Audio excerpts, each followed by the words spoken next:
I stood at the back of the reception hall, watching 200 guests raise their champagne glasses to toast the happy couple. Crystal chandeliers cast warm light across tables draped in ivory silk. White roses spilled from every centerpiece. The bride's laugh rang out across the room, that same musical sound she'd perfected since we were kids, the one that made everyone lean in closer, desperate to be part of whatever joy she was experiencing. My sister Vanessa looked radiant in her wedding dress. Of course she did. She'd always known how to command a room, how to make people forget anyone else existed. Her new husband Daniel stood beside her, his hand resting on the small of her back in that protective way I remembered so well. That possessive gesture used to be meant for me. The MC's voice boomed through the speakers. We've heard from the maid of honor and the best man. Before we move on to cake cutting, does anyone else have any final words for the bride and groom? The room settled into that comfortable silence people expect at weddings, assuming no one would actually speak up. I felt my mother's eyes find me from across the room, her expression carrying a warning I'd seen my entire life. Don't make a scene, Elena. Don't ruin this. Be the bigger person. I stood up. The legs of my chair scraped against the hardwood floor, and heads turned. Vanessa's smile froze on her face for just a second before she recovered, painting on that gracious expression she wore so well. I walked toward the head table, my heels clicking with each step, carrying a small velvet gift box I'd kept in my purse all evening.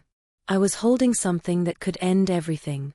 What do you think was inside that box? Tell me in the comments before she opens it. If you love stories where karma shows up right on time, make sure you're subscribed. Oh Elena, Vanessa said into her microphone, her voice dripping with surprised delight. I didn't think you'd want to say anything. I have a gift, I said calmly, reaching the table. You've taken so much from me over the years, Vanessa. I thought it was finally time I gave you something back. A few guests chuckled, thinking they were about to witness a touching moment of sisterly reconciliation. My mother's face had gone pale. Vanessa reached for the box with perfectly manicured hands, her smile still in place but her eyes hard. Should I open it now? She asked, playing to the crowd. Absolutely, I said. I insist. Let me tell you how we got here, because this moment didn't just happen. It was built on 28 years of systematic theft, of watching everything I loved get absorbed into my sister's orbit until I couldn't tell where I ended and her shadow began. Growing up, people always said we looked alike. Same dark hair, same green eyes, same sharp cheekbones inherited from our father's side. But where Vanessa's features arranged themselves into effortless beauty, mine were just a degree off, like a painting that was almost right but missing something essential. She was the sun. I was the moon that could only reflect her light. Our mother made sure we both understood this dynamic early. When Vanessa won the second grade spelling bee, Mom threw a party and invited the whole neighborhood.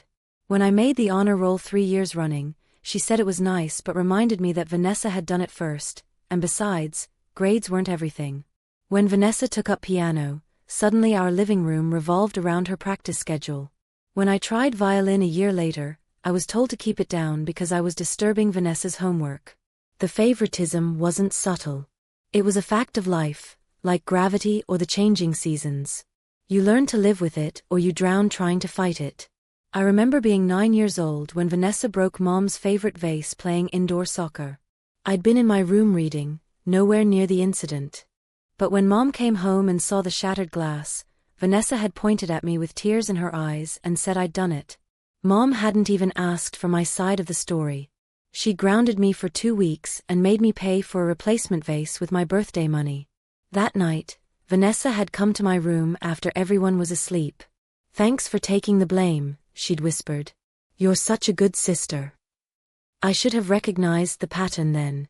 But I was 9, and I wanted my sister to love me, so I just nodded and said it was okay. The thefts started small. In 6th grade, I became best friends with a girl named Maya who just moved to our neighborhood. She was funny and weird and loved the same books I did. We spent every day after school together, creating elaborate fantasy worlds and writing terrible poetry. Then Vanessa decided Maya was interesting. Within 3 months, Maya was sleeping over at Vanessa's sleepovers, sharing inside jokes with Vanessa, sitting with Vanessa at lunch. I became the third wheel in my own friendship. When I confronted Maya about it, she'd looked confused. Vanessa said you didn't mind.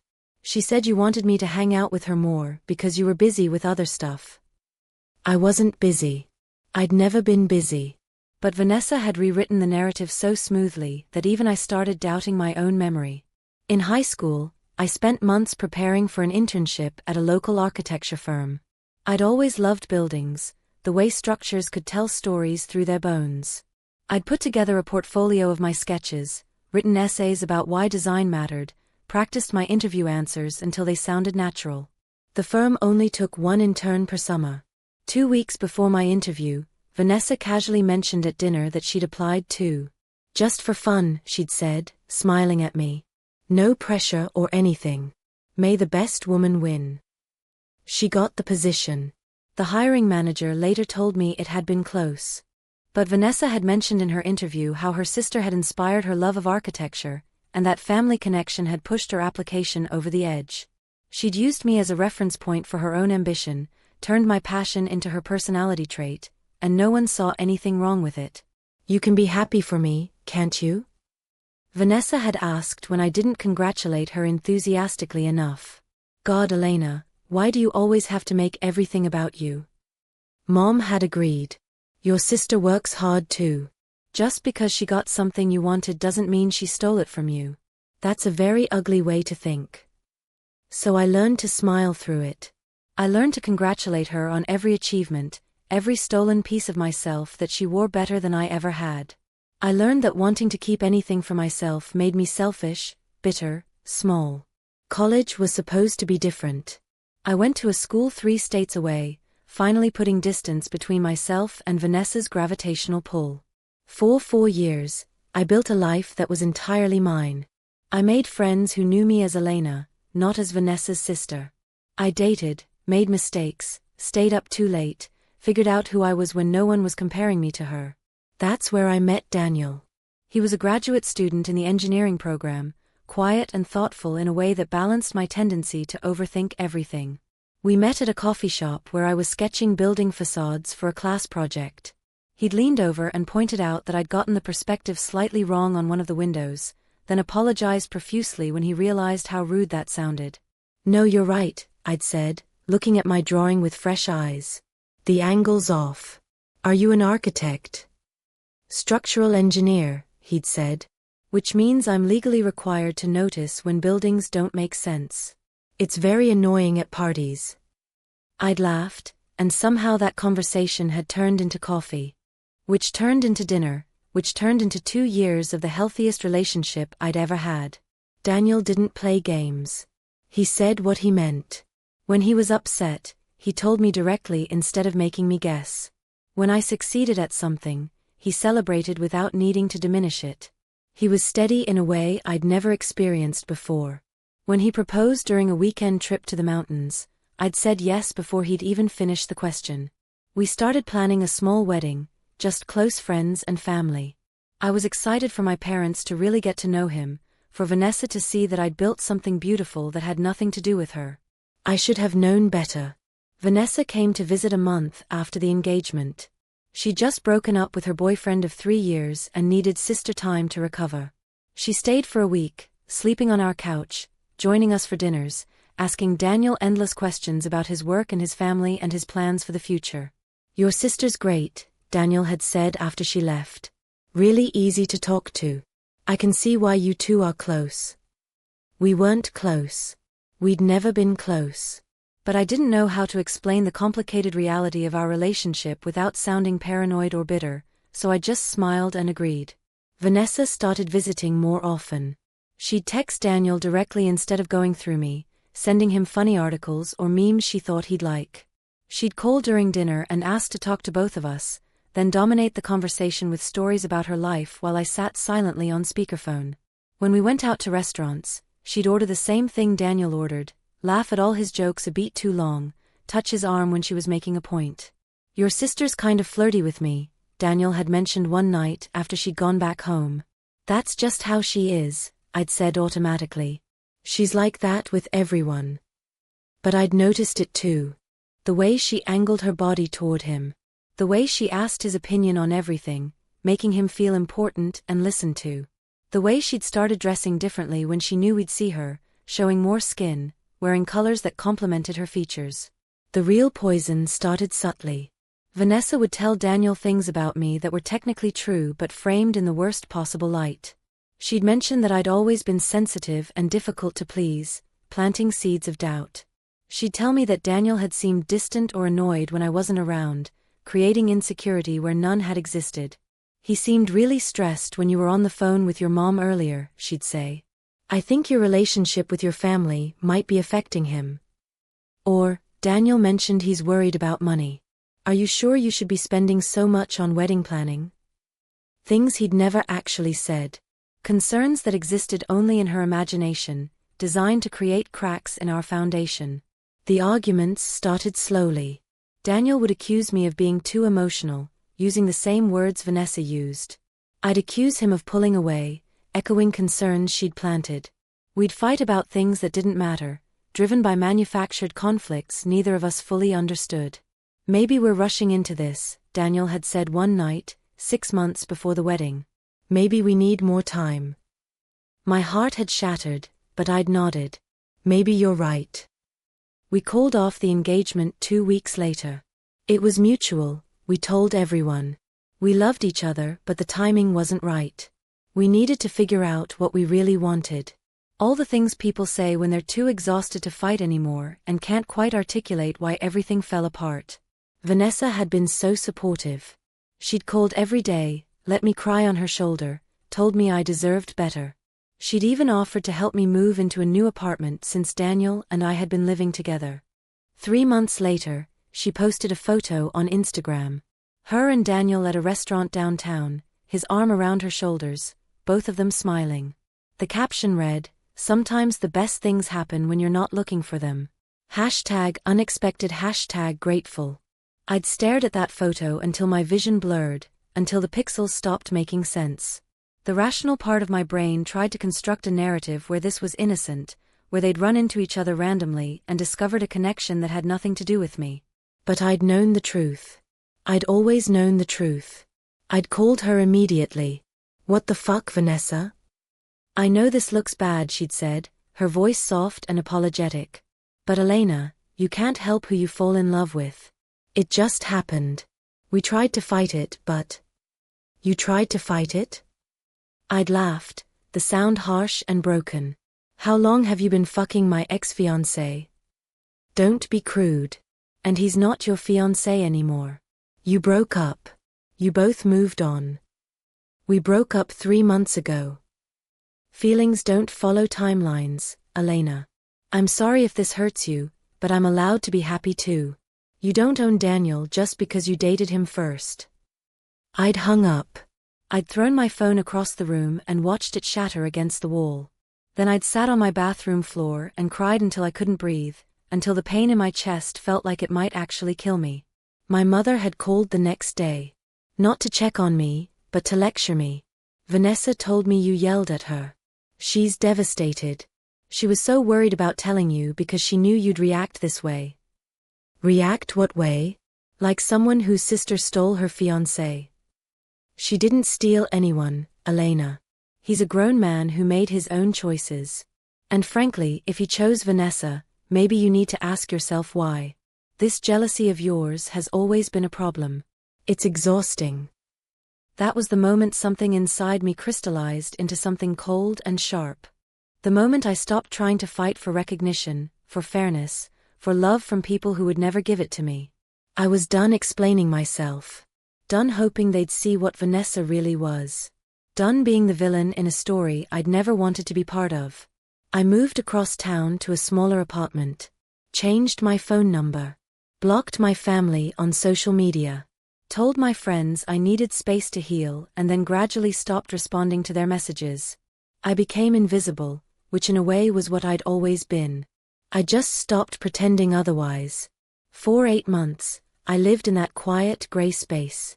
I went to work, came home, ate dinner alone, and rebuilt myself piece by piece in a way that had nothing to do with my sister.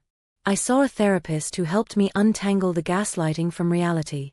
I started running and found peace in the rhythm of my feet hitting pavement. I adopted a cat who didn't care about my family drama and just wanted to be fed on time. Then Daniel started messaging me. The first one came at 2 in the morning on a Tuesday. "I'm sorry" was all it said. I didn't respond. 2 days later, "Can we talk? I know I don't deserve it, but I need to explain." Still nothing from me. A week after that, "Vanessa isn't who I thought she was." That one made me pause. But I didn't respond. I'd learned that silence was more powerful than any words I could offer. The messages continued, each one revealing more. He'd tell me things in fragments, late at night when I imagined Vanessa was asleep beside him. How she'd started acting differently after they got together. More controlling. More critical. How she'd isolated him from his friends the same way she'd isolated me from mine. How she'd told him I'd been talking badly about him to mutual friends, poisoning his perception of me even after we'd broken up. "She told me you never really loved me," one message read. "She said you were just using me to make your family jealous." I believed her. I'm so fucking stupid. Another night, "She went through my phone and deleted messages from you. I didn't realize until I was looking for something else. She's been doing it for months." And then the one that mattered, "She told me something when we first got together. We were drunk and she was being honest in that brutal way people get when alcohol strips away their filter. She said, 'I've always wanted what my sister had. Now I finally get to know what that feels like.' I didn't understand what she meant then. I think I do now." I'd sat with that message for a long time. Then I'd hit record on my phone's voice memo app and called him back. "Say that again," I told him when he answered, surprised I'd actually reached out. "All of it. Everything she told you. Everything she did. I want to hear the whole story." He'd talked for over an hour. I'd recorded every word. I wasn't interested in getting him back. The man I'd loved was gone, replaced by someone who'd been weak enough to believe my sister's lies and too broken to recognize manipulation when it was sitting in his bed. But I was interested in the truth. In having proof that I wasn't crazy, wasn't jealous, wasn't the problem everyone had spent my whole life telling me I was. I started collecting evidence after that. Screenshots of Vanessa's messages to friends where she'd bragged about winning. Old text chains where she deliberately lied to both me and Daniel to keep us fighting. Voice recordings of phone calls where she'd gaslight me about events I had clear memories of. I built a file of receipts that told the story of systematic emotional warfare disguised as sisterly love. The wedding invitation arrived 4 months later. Heavy cardstock with elegant script, "Vanessa Clark and Daniel Morrison request the honor of your presence." I'd almost laughed. Of course she'd invited me. This was the ultimate victory lap, the final proof that she'd taken everything and I'd been left with nothing. She wanted me there to witness her triumph, to see her in a wedding dress standing beside the man I'd almost married. My mother called that same day. "I hope you can be mature about this, Elena. It's been over a year. You need to let it go and be there for your sister on her special day." "I'll be there," I'd said calmly. "Really?" She'd sounded surprised. "That's very grown up of you.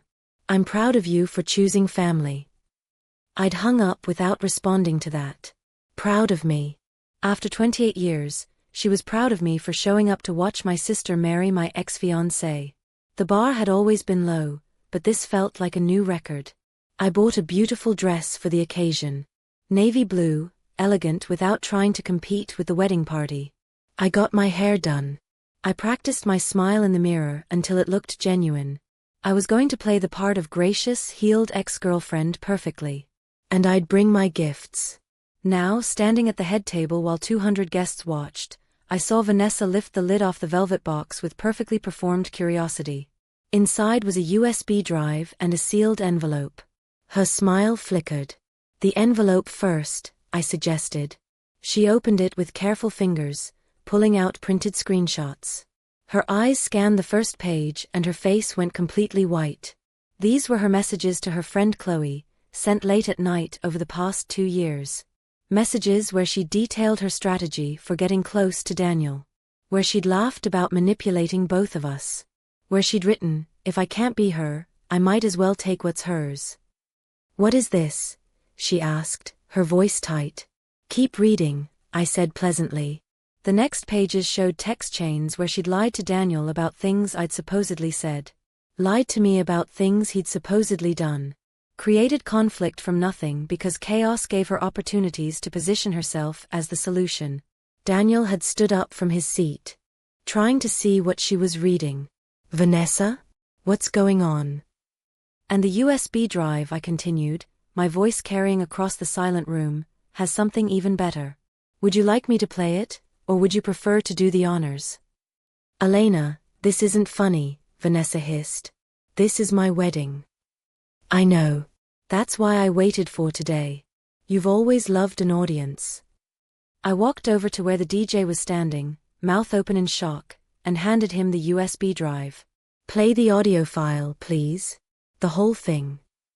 He looked at Vanessa, who was shaking her head frantically, then at me, then at the crowd. Wedding drama was clearly above his pay grade, but curiosity won out. He plugged in the drive. Daniel's voice filled the reception hall through the speaker system. She told me something when we first got together. We were drunk and she was being honest in that brutal way people get when alcohol strips away their filter. Vanessa lunged for the DJ booth, but I blocked her path. Let everyone hear it, I said softly. You wanted them all here to celebrate your love story. Let them hear the real version. Daniel's recorded voice continued, detailing everything. The manipulation. The lies. The systematic dismantling of our relationship so Vanessa could slip into the spaces she'd created. His growing realization that he'd been a pawn in a sick game between sisters, except I'd never been playing. The recording went on for 10 minutes. 10 minutes of detailed confession about how Vanessa had orchestrated everything, had pursued him relentlessly, had made him doubt me and doubt himself until he couldn't tell reality from her carefully constructed fiction. She said, I've always wanted what my sister had. Now I finally get to know what that feels like. Daniel's voice played to the silent room. I didn't understand what she meant then. I think I do now. I think I've been incredibly stupid. When the recording ended, the silence was deafening. 200 people sat frozen. Champagne glasses halfway to their lips, expressions ranging from shock to disgust to uncomfortable fascination. This was better than any reality TV show, and they'd paid for their tickets with wedding gifts. Vanessa's face had gone from white to red to purple. This is bullshit, she said into her microphone, her voice shaking. She recorded him without consent. She manipulated him into saying these things. She's been obsessed with destroying my happiness since we were kids because she can't stand that I'm better than her at everything. There it is, I said quietly. The real Vanessa. The one who needs to be better, who needs to win, who can't exist without taking something from someone else. I turned to look at Daniel, who was standing beside his new bride looking like he might be sick. I don't want you back, I told him clearly. I need you to understand that. This isn't about winning you. It's about making sure everyone knows exactly who they're celebrating today. Then I looked back at my sister. You spent our entire lives taking things from me. Friends, opportunities, dreams, the man I loved. You took them all and convinced everyone, including me sometimes, that I was crazy for being upset about it. You made yourself the victim of my jealousy in a story where you were always the villain. My mother had stood up from her table, her face furious. Elena Marie, you stop this right now. This is cruel and unnecessary. It's necessary, I said, finally looking at her directly. Because none of you ever stopped her. You enabled her. You praised her. You told me I was bitter and jealous when I was just a kid trying to understand why my own sister treated me like competition in a race I never agreed to run. I picked up the microphone the MC had abandoned, my voice now filling the entire space. Vanessa doesn't love Daniel. She loves winning. She saw something I had, something that made me happy, and she couldn't stand it. So she took it. Not because she wanted him specifically, but because she wanted to prove she could. Vanessa grabbed for the microphone, but I stepped back. You want to know the saddest part? I would have forgiven you. Any of it. All of it. If you'd ever once admitted what you were doing. If you'd ever once said you were sorry and meant it. But you can't, can you? Because that would mean admitting you're not the golden child, the perfect daughter, the amazing sister everyone thinks you are. I set the microphone down gently on the head table. The room was still completely silent except for a few people whispering to their dinner companions, trying to process what they just witnessed. "Enjoy your marriage," I said to both of them. "I'm sure it'll be exactly what you both deserve." I walked toward the exit, my heels clicking on the hardwood floor in the perfectly quiet room. No one tried to stop me. My mother looked like she'd been slapped. My father sat frozen beside her, unable to process the systematic destruction of his daughter's wedding. Vanessa's friends were staring at her with new eyes, re-evaluating every interaction they'd ever had. Daniel called out just as I reached the door. "Elena, wait." I turned. He was standing now, his tux looking rumpled even though the night had barely started. "I'm sorry," he said. "For all of it. You deserved so much better." "I know," I said simply. "Goodbye, Daniel."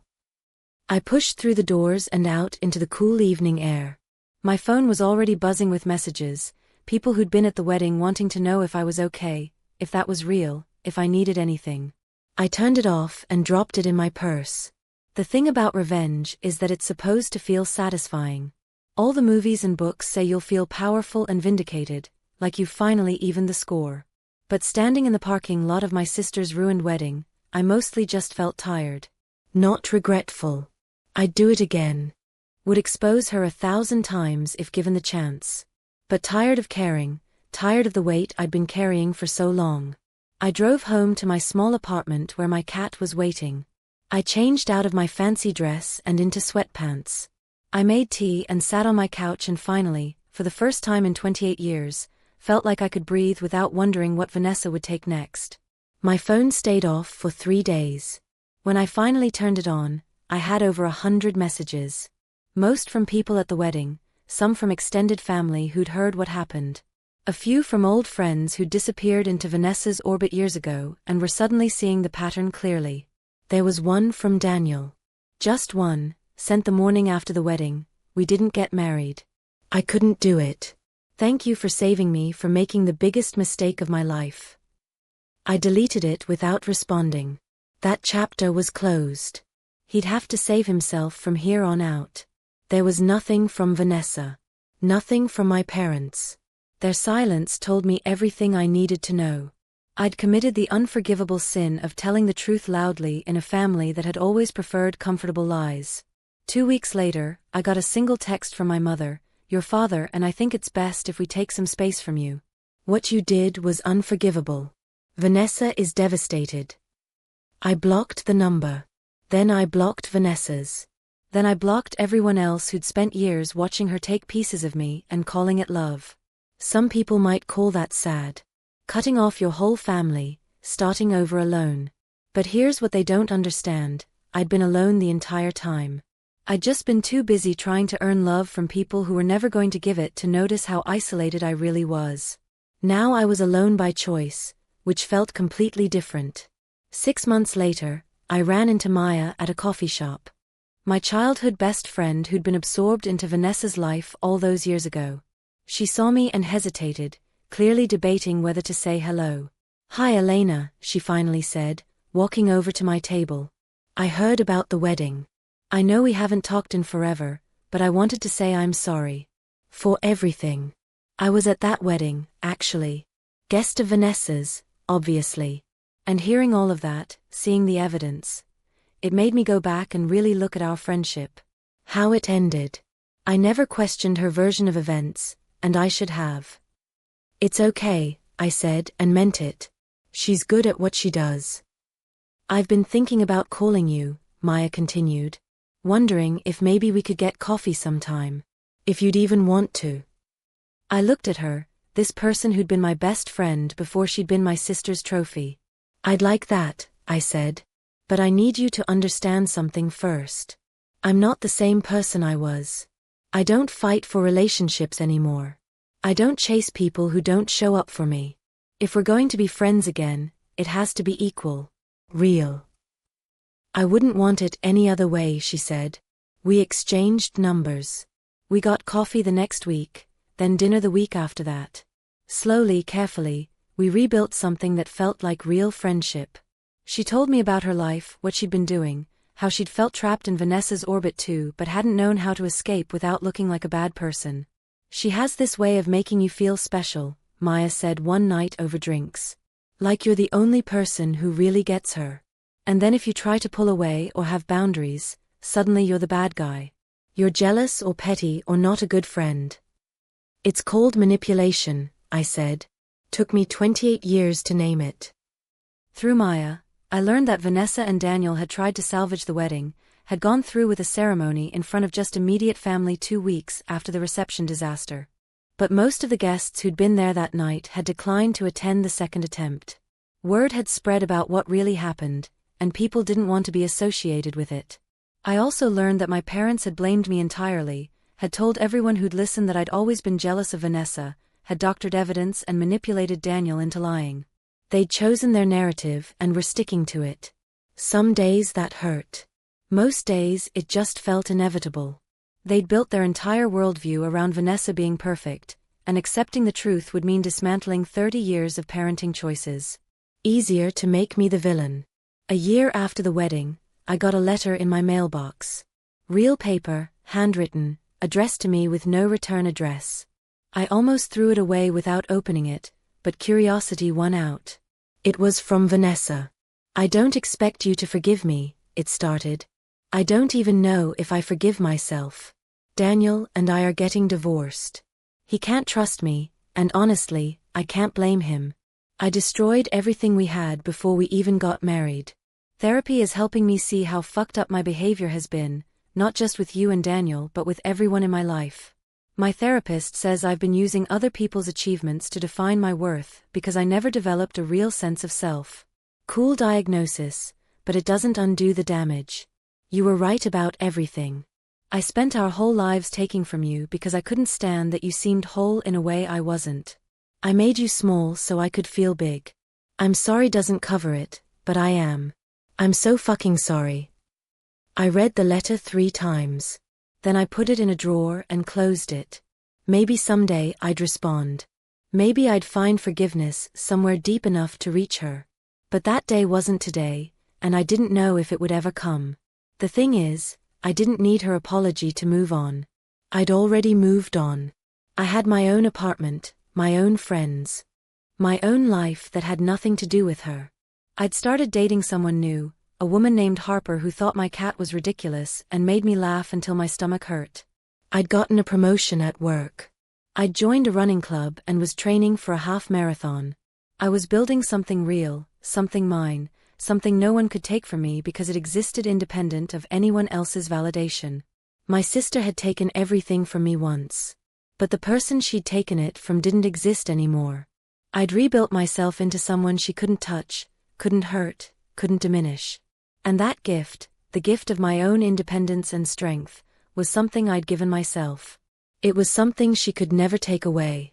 That's the real revenge, I think. Not the public humiliation or the exposed lies, though those felt satisfying in the moment. The real revenge is becoming someone who doesn't need revenge anymore. Someone who can see the people who hurt them with clarity instead of rage. Someone who can walk away and actually mean it. My sister took everything from me. So I built everything back, better than before, out of materials she couldn't recognize and wouldn't know how to steal. And I've never looked back.